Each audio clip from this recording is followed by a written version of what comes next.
So the game is called Pathfinder. The game is called Pathfinder Kingmaker. Pathfinder Kingmaker. And I believe that it is named after an adventure path in Pathfinder. Adventure paths are like Tomb of Annihilation. They're released often as like smaller character or smaller adventures, and then collected into a bigger one when they're done. Rise of the Rune Lords is one of the big ones. So let's talk about this. Let's talk about this starting screen now. Again, this is the alpha, right? This is the alpha, so subject to change. But like this, Dealer Umbra called it out in chat. Boy, this sure is a fantasy adventure game starting screen. It sure is. Adventurers yelling, clear and obvious class differentiation, generic unknown enemies, a crest, a cool looking crest, an owl bear. Yeah, like this, I mean, this doesn't tell me anything about the game, like at all, except that there is violence in it. There seems to be like a cleric with a cross or a wizard. I guess it gives us some idea of what we might be able to play as, but if someone were to say, what is this game about? I could only really tell them fighting tough guys and an owl bear. And that's about it. But you know what? That's fine. That's fine. It's so generic. Like, I don't even know if there's anything else to say. The thing that I think is missing here, like, if this is just a bog standard, like, get a party together and fight monsters kind of game, I'm gonna expect that my party is with six members big, right? That I should be able to have 6 people in it, and that we're gonna fight a lot. I think it's missing out on the Kingmaker part, in that I have no idea, like, this doesn't indicate to me that there's any, because I understand that the game is eventually gonna have things where you build up a like a castle and a kingdom, and I don't read any of that from here. Looks like a splash page for a Gauntlet Legends game. Yeah. Now it doesn't look to me like they're defending this castle or whatever. It looks like we're busting in. Notice the action, right? It comes from this side. We can see it looks like we've broken this wall down, and we are rushing in to smash up these bad guys. Yeah, so I think maybe that's maybe the only indication that something is going on here, that we're attacking a fortress. But maybe we'll have context for this when we play. So we're the bad guys, cool. I mean, no, you can tell we're the good guys because we are all different and they're all the same as each other. We have diversity, but not really. I mean, we have a couple of ladies and there's a lot of white people and a green dude. But you can tell that they're bad guys because they're all dressed the same. They're wearing bad guy uniforms. So let's look at the options. I'm blocking. You can't see behind my head is exit right here, exit and license, which I'm not going to look at. But we have the option to continue. We have new game, we have load game, and we have options. Pretty bog standard stuff. Credits are not done yet. Let's take a look at the options screen. So for the options, I can use medium difficulty, adapted rules, or core rules. Now, this is interesting to me. Hey, Torn. Welcome back. Thank you. Also, Jay Tigwell, you want to put your sub money on the owlbear? Yeah. I don't know what level those people are. So, medium difficulty, adapted rules, and core rules, which... Again, okay, so we're a left to right reading society, which indicates to me medium difficulty is the easiest, adapted rules is medium, and core rules is the hardest, which indicates to me that the core rules being the hardest means we play by all the Pathfinder rules. Adapted is probably some kind of like part-way version of the Pathfinder rules.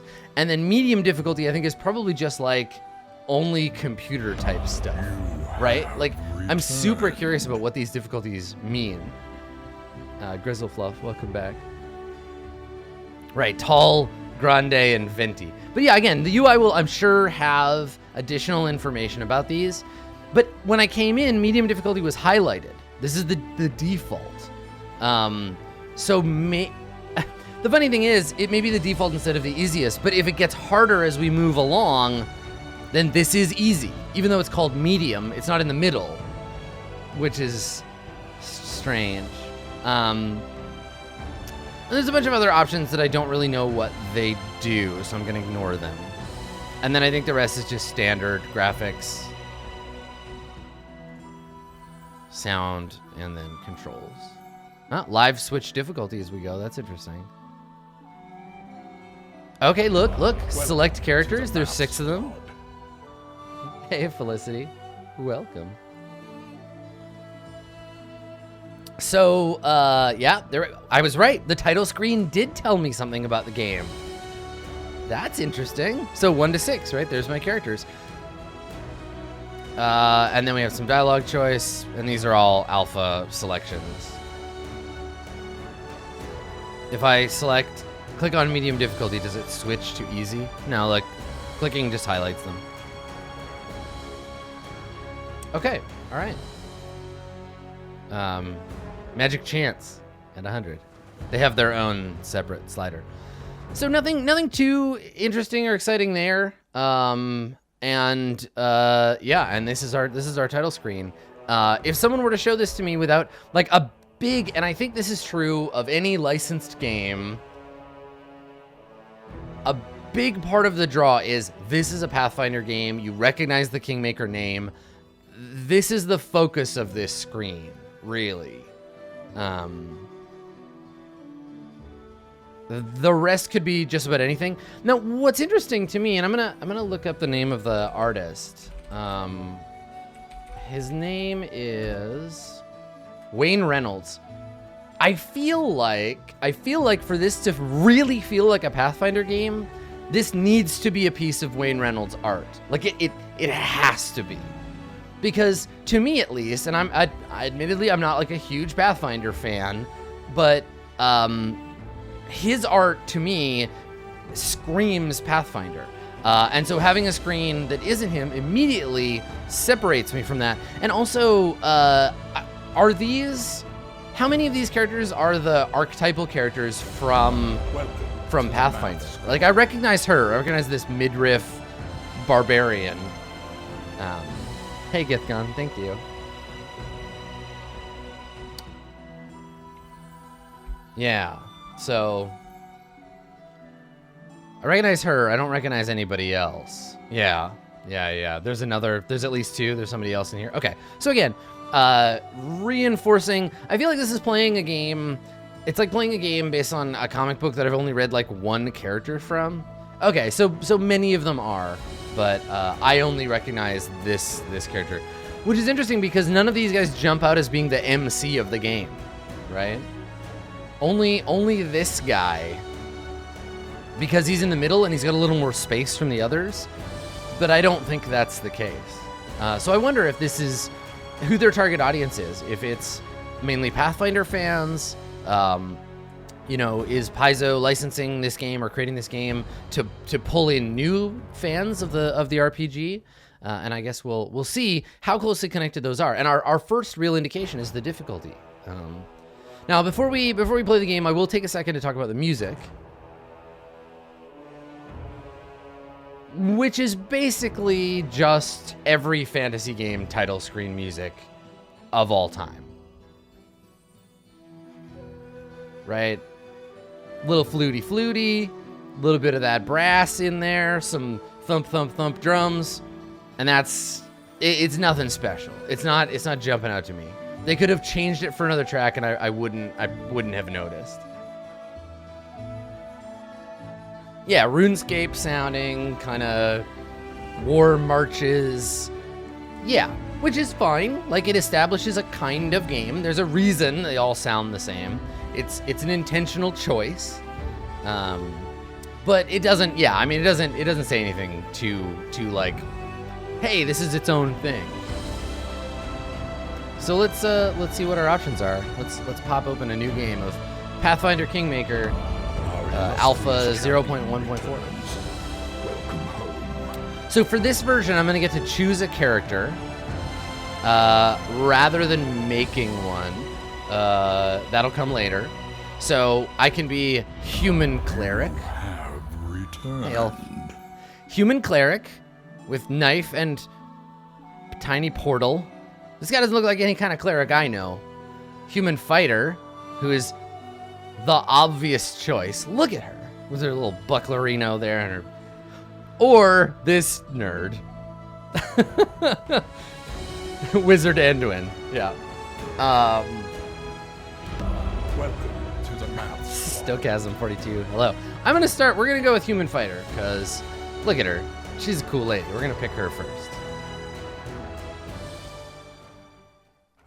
Okay. All right. Game loaded. Here we go. All right.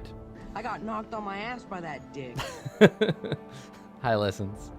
Introduction. What is a human being? An animal who loves stories. That's what my mentor at the Bard Academy, Honorable Eobald the Insightful, used to say.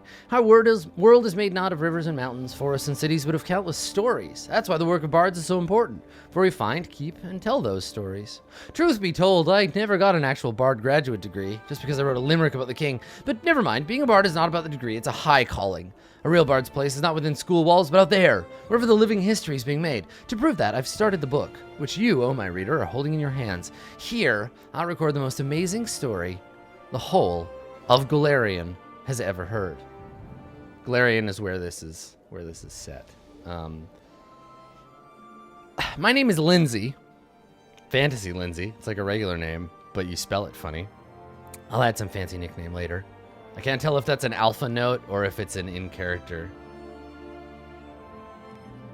And my path leads me to the Stolen Lands. This is a mysterious and dangerous area. Time and again has it attracted various heroes who try to get honor and fame, but mostly found inglorious deaths. I don't know yet how this story will end, but it's just started, and I'll write down everything I witness without keeping anything back. So follow me, my esteemed readers. Follow me to the Stolen Lands. Okay, so now we know that if it's green, we can right-click for more information. The Stolen Lands were an almost wholly unsettled region in the northeastern section of the River Kingdoms bordering the nation of Brevoy.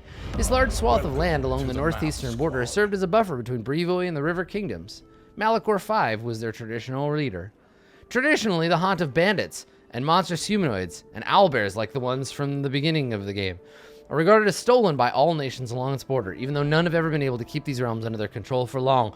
It is a land of motherfucking adventure. All right, so thank you for the lore dump there.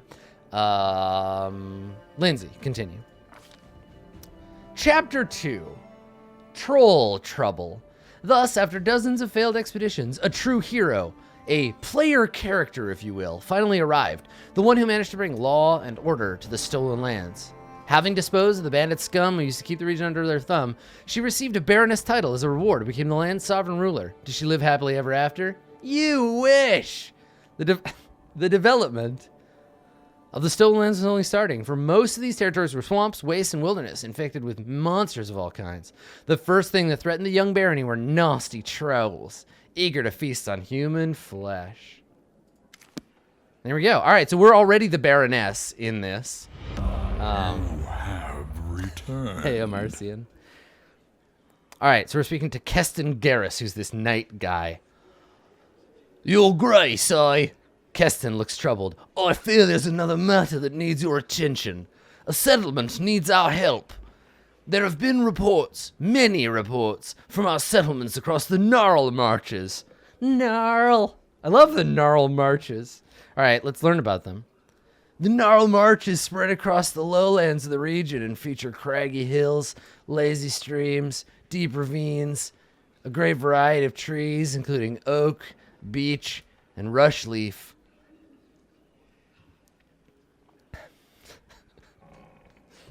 I'm gonna giddy me a little of that rush leaf. The region hosts a rich variety of wildlife as well, with elk, river cats, black bears, many large rodents, boars, and brush thylacines. They're extinct in the real world. Stranger still are the giant owls, will-o-wisps, bears, owl bears, will-o-wisp bears, owl-o-wisps, and aggressive vegetation. Gangs of trolls range the southern edge of the forest closer to Lake Candlemere, and the ruins of many bandit hideouts dot the landscape as well, leading to rumors of long-lost riches and fantastic treasures. Trolls have been sighted in the forest, and in great numbers. Rumors claim they are more than savage beasts. They almost show reason. They form groups, attack all at once, plunder the villages, and take away the peasants. Weird thing, kobolds have been spotted in their company, although usually there's no love lost between kobolds and trolls. Keston falls silent for a few moments. I'm not sure whether we can believe any of this. Fear takes molehills for mountains. Some even say these trolls were carrying torches and burning down houses, seemingly unafraid of open flames. So everything else might be an exaggeration as well. Keston, have you brought me any information that's real, or are you just here to give me bullshit? Get out, Keston. Dark Vlagar, welcome back. You are welcome in my barony. The common folk will hardly pay any heed to exhortations. So somebody's got to go and see what's happening in the gnarly marches. I was thinking about it, and then it hit me. A troll. What if you were to take on the matter? A baron's gotta do what a baron's gotta do. I'll head out south and see for myself. Or, so you think that trudging through swamps and chasing after rumors is just the thing to do for a baroness? Or, perhaps I'll have time for this later.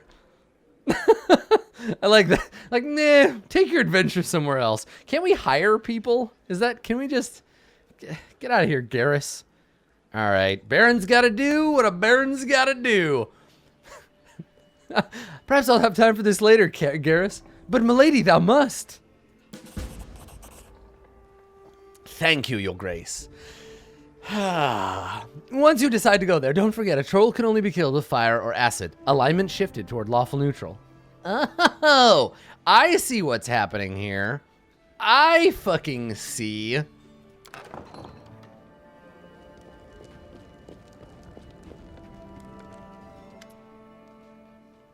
Oh, look at this guy. Wow. Wow, look at this guy. There is a problem demanding your personal attention, your grace. Your acquaintance, Oleg, has been refusing to pay his taxes for months, although his trade post is located on your land. Lander libido. Oh, Jode! The dunce didn't realize he should have turned to you immediately. Nevertheless, he has something to say. Please, lend him your ear. Who's this guy? He's a freaking beggar guy? There can be no justification for tax evasion. There is nothing to talk about here.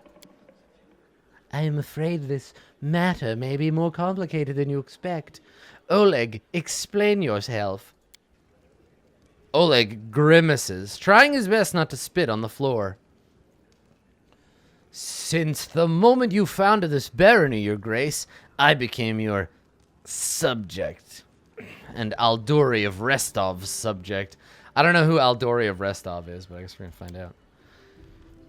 When you brought down Staglord. Staglord, man.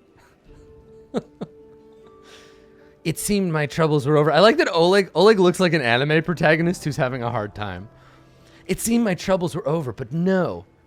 All my life I've paid taxes to Restov. Restov is one of the two largest cities in the fertile region of Broslan in southern Brevoy. Lord Mayor Yosef Salimius leads the city, which is a trade and cultural center that borders the River Kingdoms, the Shrike River, and the Stolen Lands. As the birthplace of the Aldori dueling style, the school boasts several Aldori and Taldan dueling schools, which has led to the city being a favorite place for most nobles to practice dueling championships. Most prominent among them is the Aldori Academy, widely regarded as the region's finest war college. Now, in addition to that, your tax collectors appear at my doorstep.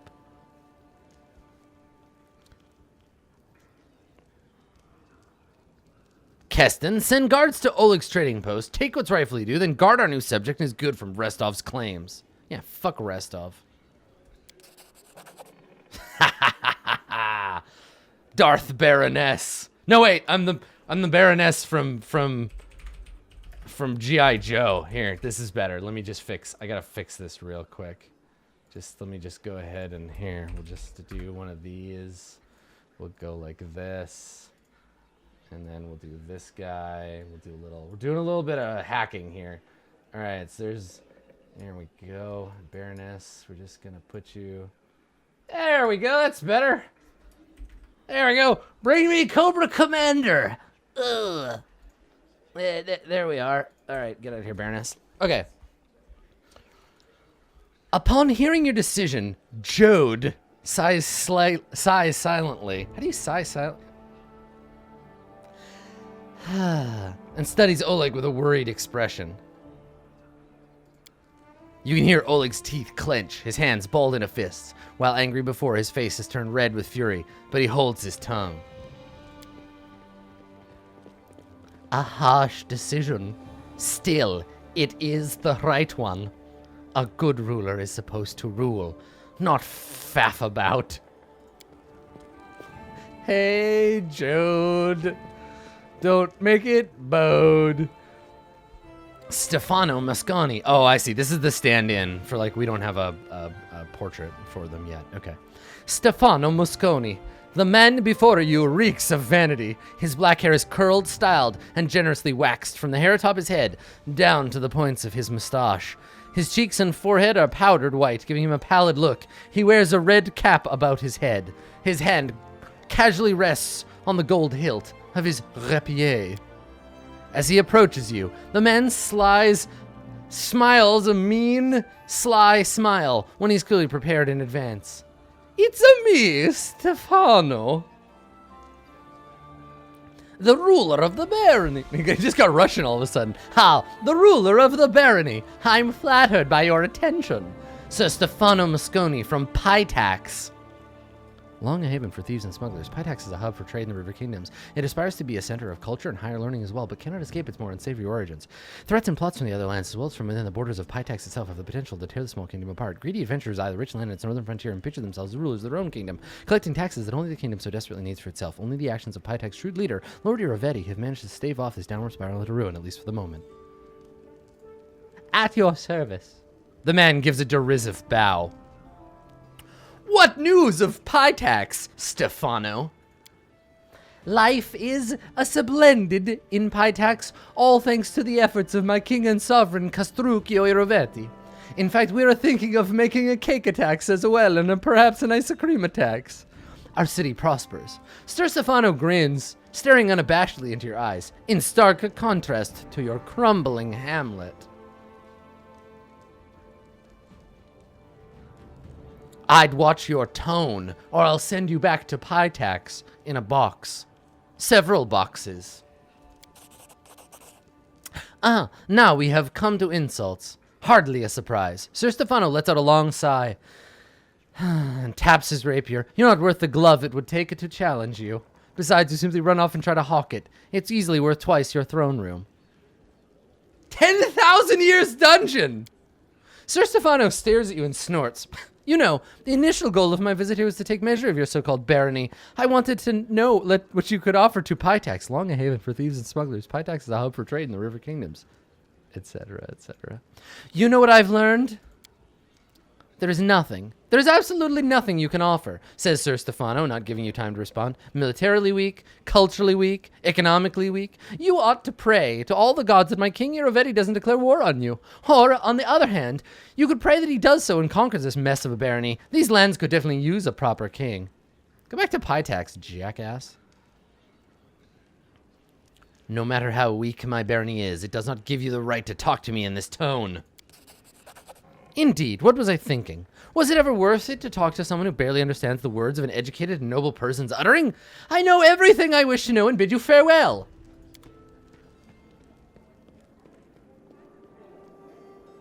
All right. We got control now. We got control. Let's go fucking kill that guy. Where'd that asshole go? Okay, so I can move around. I cannot seem to zoom in or out. There's the Baroness. That's me. I got 59 hit points. There's Keston, and there's Chode, and there's Lander Lebedebedoo, and there's this shadowy individual. Who's this guy? Ooh, girl! I like your hair. Looking good. Ooh! How you get that volume? It's the year 1100. We don't even have hairspray. Oh, hello. Octavia gives you a fetching smile. Something you need? There it is. I just have to ask. How do you manage to look that gorgeous, even if we're in the middle of nowhere? Oh, so you've noticed. Octavia smiles slyly. My appearance is the result of daily effort. She holds up a bottle of shampoo that says daily effort on it. And it's not easy. Do you know how much time it takes to create good makeup or mend a dress, even if with the help of magic? So someday you wake up early, an hour before dawn or so, you can actually check on me. You'll see how I prepare myself for a new day. You're as beautiful as you are dangerous. You strike down monsters with your spells and do the same to me. I mean, men. Men. I meant men, not me. Me with your beauty. Wow, turns out you're a real sweet talker. And you're good at compliments. I even felt hot. Ooh. Well, now I'll have to pay even more attention to my looks. For now, I know for sure there's someone who appreciates my efforts. Tell me about your life in slavery. Maybe she's born with it. Maybe it's prestidigitation. I don't like to recall that, but if you insist. The slavers from the Technic League tried to ruin my life. The Technic League? Like, okay, all right. Sure. Tried to ruin my life. Why isn't this green? I want to read about the Technic League. Technic League? But all they could ruin was my childhood. Where did you learn to use magic? She looks like an actress that I can't place. She's cute, though. I love her hair. Oh, I was taught magic by Maestro Janouche of Starfall, one of the most famous wizards in Numeria. Octavia's voice overflows with contemptuous sarcasm. Everyone would be happy to learn from such a great master, and only a talentless bitch like me dared reject his teachings and indulge in her laziness. What a jerk. At least that's what Maestro Janouche used to repeat constantly while whipping knowledge into my back. Ooh. The great Maestro was a big fan of punishment. I'm a big fan of punishment too, Octavia. Octavia's lips press into a thin line. The Technic League didn't care if a few slaves died under the master's whip, as long as Maestro Janouche provided an arcane-trained one in return. So I don't want to, like, honestly, I don't want to, like, dig in too much to, like, the story or how they're presenting the information, because it's an alpha, and none of my criticisms, like, even matter at all. Like, I could complain about how there's all this text right away early on, but, like, really, like, it doesn't super matter, because they might change. They're going to change it. I guarantee this isn't the real beginning of the game. Octavia stops you, gently touching your hand. Ooh, damn. Wait, I want to tell you. She sighs and shakes her head, as if trying to collect her thoughts. I'm from the Technic League, so I'm part robot. I'm a lesbian android. The Technic League agents you rescued us from. Reg and I tried to run away many times, but they always managed to find us eventually. I have no reason to hope this time they've lost our track for good. I won't let those filthy slave traders take you again. Just let them try. Yes, we'll chase them to the border. We won't see them through the dust. Suddenly, she frowns in contemplation. Still, I'd like to find them first. It's amazing how, after all your hardships, you still remain such a cheerful and optimistic and sexually attractive person. You have returned. The architect. Welcome back. Octavia's smile fades a little. I try not to view my life as a never-ending course of sufferings. Welcome to the Math Squad. Drax Blovan, welcome. Thank you. Yes, I've had my share of hard times, but do I need to recall them? After all, along with the bad things, I had some good things as well. I had a dream, and I followed it, and eventually it came true. Following that path, I've met Reg and you, and now I'm free and surrounded by friends. Octavia's voice trembles with hidden emotions. but her smile remains warm and sincere. All right, we'll talk later. Yeah, let's look at my character sheet. How do I look at my character sheet here? This one? Oh, look at that. So for folks who are asking about alignment, here we are. Here's a lot. Oh man, here's all the other characters. Okay, damn. All right, we got some stuff to look at. So I'm blocking the armor class. All you're missing is my fort save and my like touch attack AC. So I got right hand, I got an agile rapier +1 in main hand of Baroness. And then I've got left hand, I've got that. Here's my little portrait, my size, my speed, all this D&D shit. I got 20 dex. I guess I'm a dex fighter. Haha. I'm no Ishii, but I'll do. And then look at how much real estate the alignment takes up. Look at it. So every time I've been making decisions, it's been like bombing out areas towards an alignment. So I guess you start at true neutral, and then it like boop, beep, boop, beep, boop, boop, beep, beep, beep, and it like starts to slowly like spread out wherever you go. So I guess if you lean a bunch into like chaotic good and lawful evil, you'll never really go anywhere. You'll just stay in true neutral. So that's interesting. All right, I'm down. I like alignment as a reflection of your behavior, not the other way around. So I'm not going to be punished for behaving a certain way, but it is going to drift my alignment. And if it's like every other CRPG like this, it'll probably mean that I'll have options in my dialogue tree or things that I will be able to like do later on because of my alignment. Yeah, I'm curious what happens once I leave the true neutral space. So I guess the thing to do would be to just like really aggressively pick one and go for it and just try to be as evil as I want or try to be good or whatever and like watch that shift. I do kind of like the other way, the organic way, and just to play the character, but I bet you that lends me a neutral stance. Here's the thing. NPCs that I don't like, I'm going to end up being lawful evil to, because I'm going to just be like, fuck you, I'm the Baron. Do what I say. Stab, stab, stab. But for NPCs that I want to do a sex at, I'm going to end up chaotic good, because they're unless they like evil, in which case I'll just bang the evil dude and it'll be fine. So that's alignment. Here are my skills. Mobility is, so this is a condensing. Champion returns. This is a condensing of athletics and acrobatics and that sort of thing. Riolet, welcome back. You have Also Andragorian, welcome back. So mobility, persuasion. Oh, I suck at persuasion. Damn. World knowledge though, all that green text. And then yeah, here are my actions, right? Threatened to kill the guest from Pytax, moderately responded to Pytax, and then promised Octavia to protect her from slavers. And then we got abilities. So here's all my Pathfinder type proficiencies and shit. Light blades, armor training. I got bravery. I got favored class bonus, hit points, fighter proficiency, combat expertise. Okay. Take a -2 penalty to gain a +2 to dodge on armor class. Fighting defensively, -4 penalty to gain +2 dodge bonus. I wonder if those stack. I bet they don't. Which would be like, why do I have both? Trip, which looks like, these look like hotbar abilities. And then here are my feats, which are like all my character stuff. So weapon focus, rapier. Yeah, I'm definitely like a, yeah. Okay. All right. And then martial attack with my rapier. What the actual fuck am I looking at right now? What is this?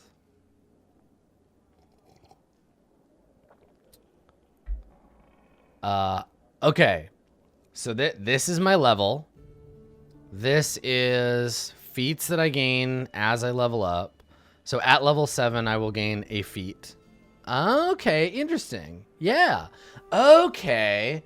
Got it. This is like the leveling chart of what I get at every level. Okay, this is actually laid out in a pretty cool way. I kind of like this. So I get a weapon finesse at level 1. I get weapon focus at level 2.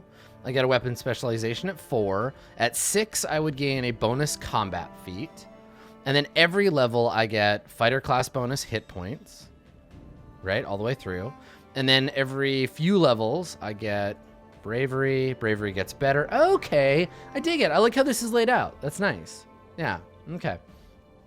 It's a cool way of showing it. And yeah, it'll probably have icons and all of that. It is, yeah, it's a really readable way to show it. It just doesn't make any sense when I first looked at it. So I get fighter proficiencies at level 1, and then all the way up here at level 19, I'm gonna get armor mastery, and then at level 20, weapon mastery.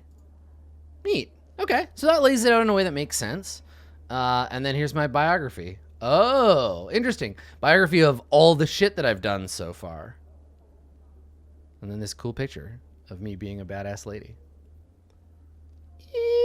Interesting. Okay, cool. Cool, I dig it.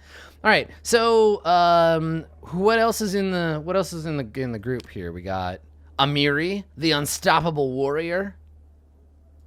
So there's her story and what we know about her, and I guess this would probably like grow as we play, right? Yeah, totally. We'll unlock more of their story as we learn kind of what their GM is. They don't have alignment, you notice? They just have a story. So we get to know them. I know that this game talks a lot about let me look at what's that link? Pathfinder. So they talk a lot in the material about companions. So the 3 things they say that's unique about this game are companion-focused story, character development, and kingdom. So they say companion-focused story. Experience the adventure alongside living and breathing companions, each with deep stories and decisions of their own. Love them, adore them, or hate them for who they are. So there's that. Character development. So customize your character and companions with a multitude of options available in Pathfinder to make the perfect party. So optimization is a part of the game. And then kingdom is establish your kingdom, be a wise ruler, build towns, claim new territories, etc. Right. Okay. So this is my party. A party of 6 Pathfinder characters is a lot of, like, that's a lot of work. So here's Midriff the Barbarian. And she, as you can see, is a level 5 Barbarian with all the Barbarian type shit. And then here's her biography. Same thing as the story section. I'm also joined by Octavia. Octavia and her friend Rhaegar were the ones we saved from the greedy claws of those Technic League adepts. She's a trusted friend, the young lady wizard. Telekinetic fist. Oh, damn. She's so cute. Look at her little face. God. All right. Cool. Okay, so she's a wizard, a wizardess. Half elf, chaotic good wizardess. And then we got Harum, servant of a dark god. Ooh, he's a priest of Grutus. I don't know who Grutus is. I am Grutus.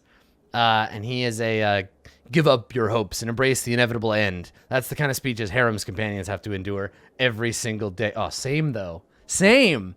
As a priest of Grutus, Harem left Dwarven lands to spread the word of the god of the end times through the stolen lands. Although if you ask me, Harem is just a whiner. One of a kind. Oh my god, Milk Sweater. Turns out this is a Harem anime. Yeah, he's me though. Me, everybody. I love Grutus. He's a cleric. Yep. He's a dwarf. Yep. He doesn't like, he's grumpy. I feel this guy. I feel this guy real strong. All right, Grutus. He worships Grutus. There he is. It's a cool Morningstar. All right. Who's this Joan of Arc looking fool? Valerie. Lawful neutral human paladin? Paladin. Yep, paladin. Reliable comrade in battle. Proud Valerie rejected her destiny of becoming a paladin of Shalene. Rejected her destiny, leaving the order to find her own way in life. Her loyalty to our cause is only matched by her divine beauty. Sure, she can be a touch arrogant at times, but I always feel safe when she's around, like she's a rock I can cling to.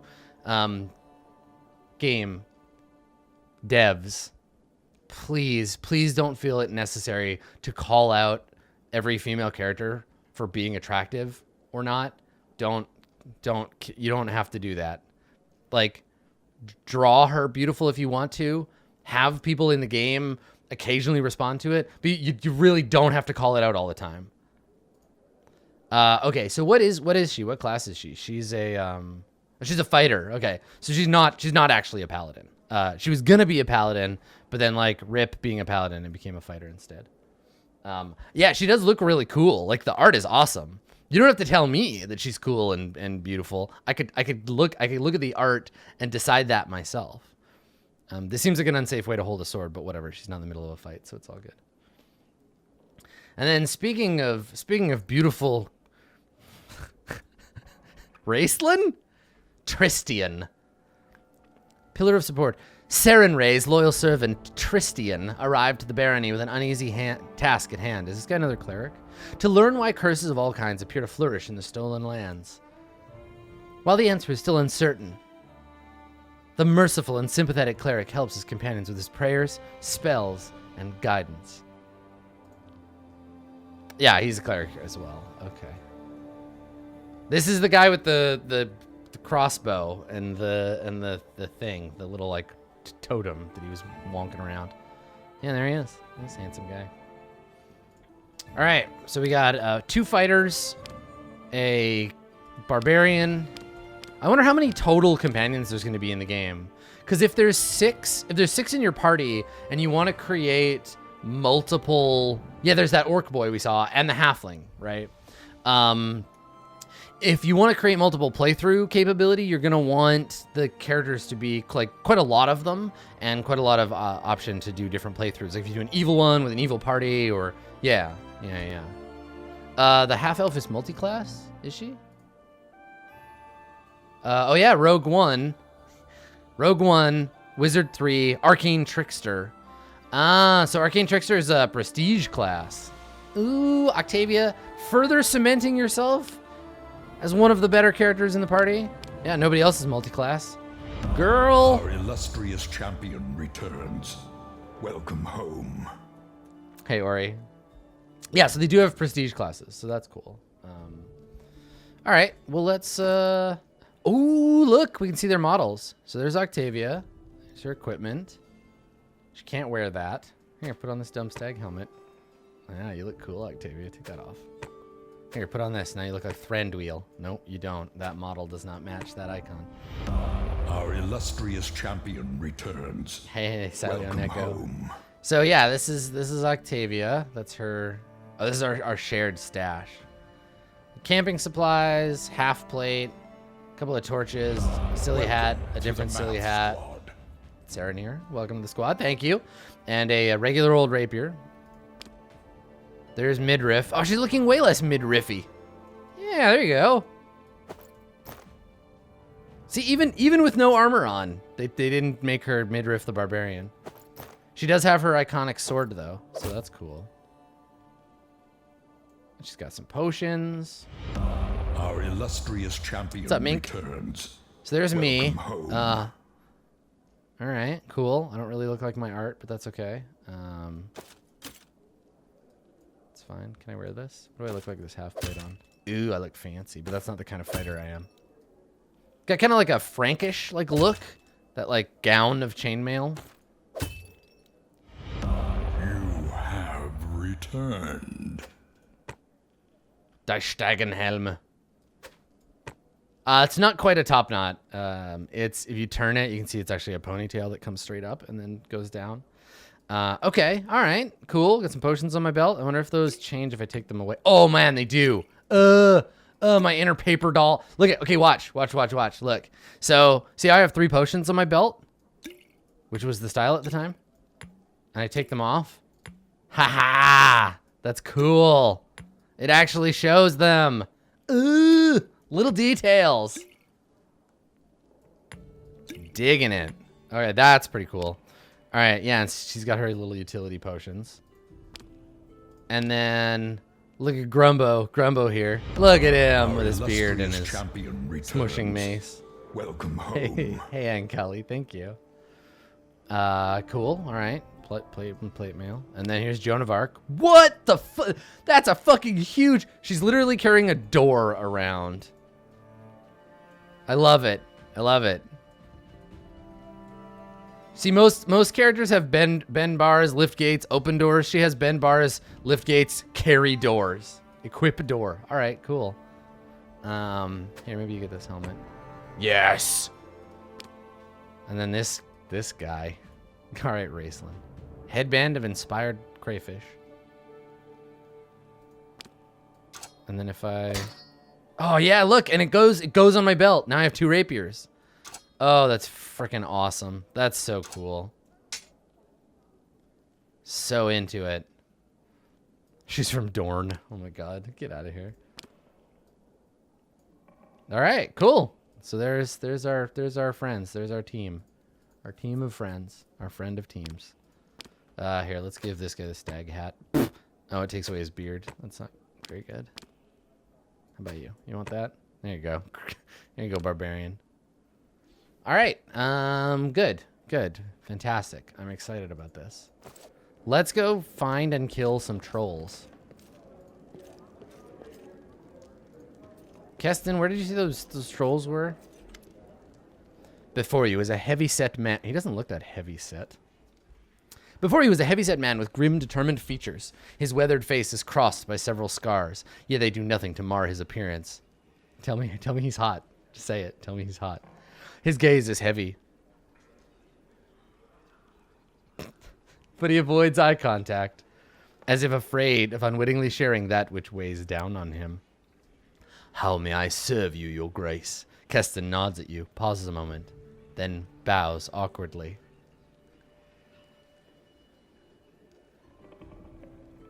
I don't care about your tragic backstory.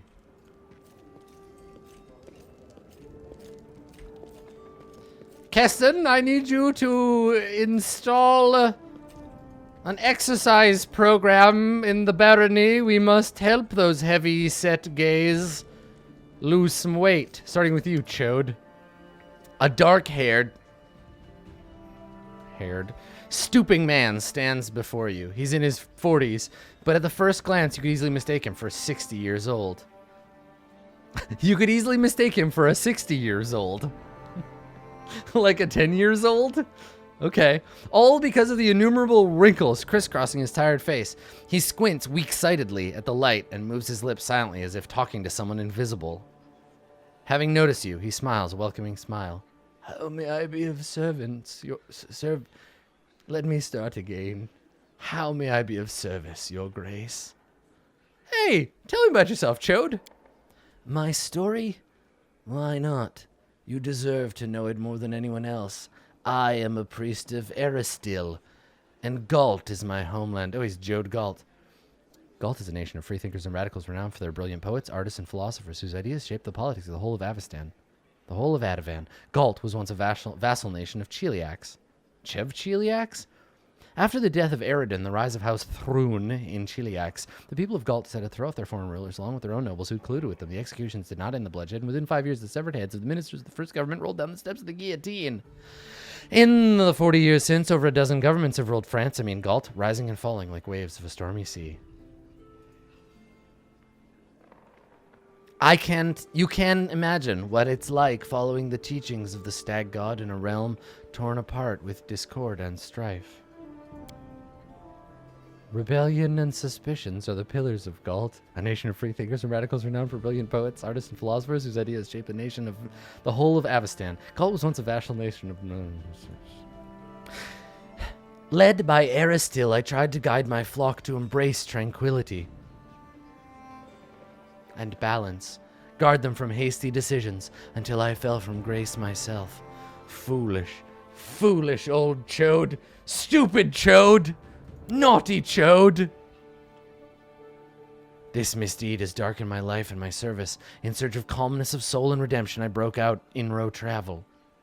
I have already almost despaired when Eristil suddenly sent me the vision that led me to the Temple of the Elk and to you.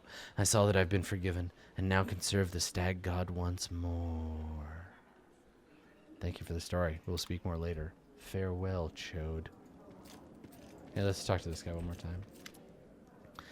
A tall young man of about 17 stands before you. He's a total twink. Look at him. He's athletic in his composure and bearing hint of nobility.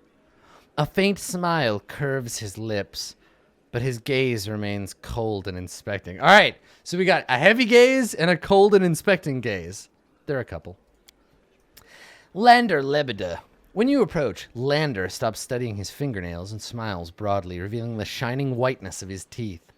Ah, greetings. Oh my god, he is Roth King Claith. Greetings. No, here we go. You shall address me by my proper title if you do not wish to become the court jester. Lander's face turns bright red, but his manners prevail. The young aristocrat takes a bow. I believe that... Oh. No matter. I shall never make such an unfortunate mistake again, your grace. I wish to know more of you. I wish to know you, carnally. Come with me, Lander. But I'm such a bore, huffs Lander, clearly flattered by our attention. What would you like to know? Tell me of your family. House Lebeda is rightfully considered one of the most influential in Brevoy. We own the fertile lands around Lake Rakel and the castle of Silverhall, an impressive structure, famous far beyond the country's borders. A significant amount of lake and river trade shipping is controlled by us. Returned. Yellen is all, welcome back, thank you. No, so Bosch 1, Boshi, it's not, you don't shift your alignment, it just places a pin in the alignment wheel based on that decision. It doesn't shift you specifically. I think that it's meant to be very granular. And yeah, I felt like that was more lawful neutral, like address me by my title. But I also think that we're missing context. I think Lander and the Baroness are supposed to be friends already. To the math squad. Bugenhu, thank you for the prime sub. I think they're mostly supposed to be friends, and so being formal with him is an evil act because I'm being a jerk. I think that's the subtext there. And if it's the family itself that provokes your interest, my father passed away a long time ago. My mother has spent years trying to marry my sister Alana.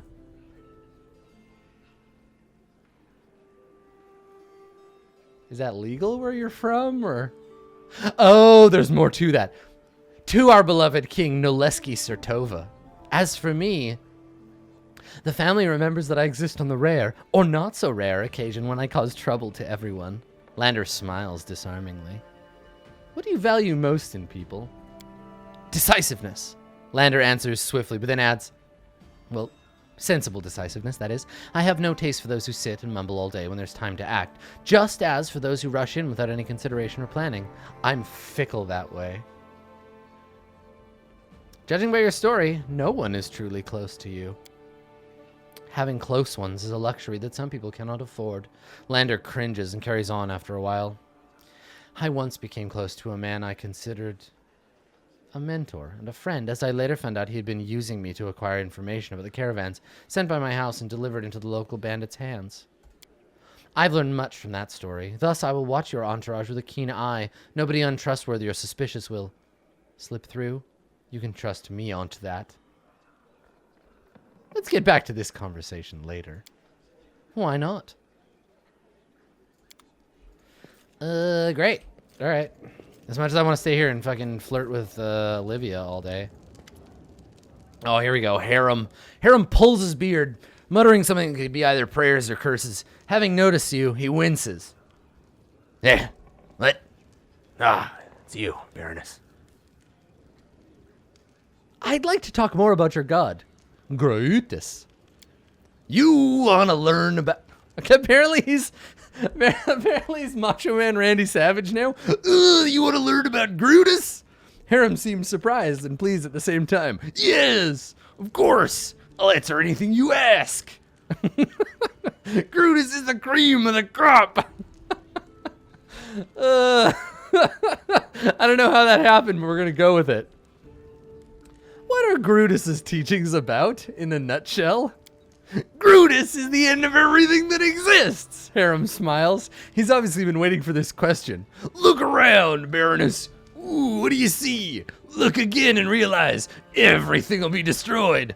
Our clothing and our armor will soon turn to dust. The walls of the palaces will crumble into ruins. The trees will fall. But you and me, ooh yeah, we'll die much sooner than that. Grutus is a timeless watcher. He's locked into the eternal boneyard. The boneyard is ready by Pharasma, Captain Pharasma, the goddess of rebirth. From there he overlooks the world, knowing the time for final reaping shall come. He's the bloated moon hanging in the sky. He's the harbinger of the last days. He's the one who'll stay when all the others shall be gone. Seriously, this is like, it's exactly like a hype reel from a wrestling match. Like, that's totally it. Pharasma has locked Grutus in her boneyard. Girl, you know you like that man. Lock him in your boneyard. Ooh, of course she's stronger. For now. But Grutus is weaker than Pharasma and many other gods. I would be a fool if I tried to claim otherwise. If Grutus was stronger, the end times would already have come. Ooh. But the powers of other gods fade away. They dissolve slowly. A grain in a century, but gods are becoming weaker. Grutus collects those grains and waits. He doesn't need to hurry. He knows his time shall come. Usually clerics are able to speak with their gods. What does Grutus say to you? What is his will? Harem shakes his head in resignation. Grutus doesn't speak with his clerics. Actually, Grutus doesn't need any clerics. The dwarf raises sad eyes to you. Ooh, he only allows for his whispers to be heard, and only by those who are dying to hear them. His words are indistinct, but they always call you somewhere. His voice comes with a soft rustle. Soft Rustle was his first cleric, you see. He's one of those heavy gays. Of fallen leaves, with the woeful wail of the wind of the mountain pass, with the roar of a raging blizzard, and it calls upon you to hit the road. Onward, always onward, over the pass, over the bridge and further, up ahead where the edge of a gray robe has flashed, and the candle has glinted for the last time before dying. Onward, always onward, till your feet can no longer carry you. Oh yeah! Thanks for the conversation. We'll talk later. Oh yeah, Grutus.